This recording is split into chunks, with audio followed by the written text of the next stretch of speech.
So Milliken's products are not only designed for low environmental impact, but they're also designed to maximise benefit in use, supporting human health and well-being.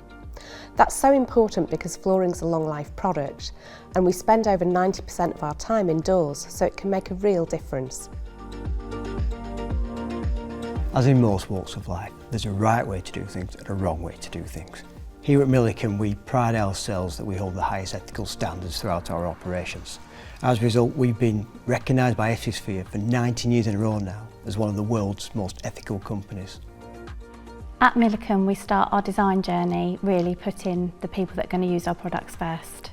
Before we even get to how it looks, we weigh up the sustainability impact of the product, the materials that we're using to ensure that they're healthy materials.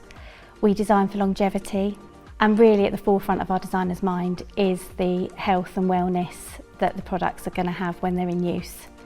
Our design team really know how to innovate, and one of the reasons I joined Milliken was because I wanted to work for a company that was leading by design.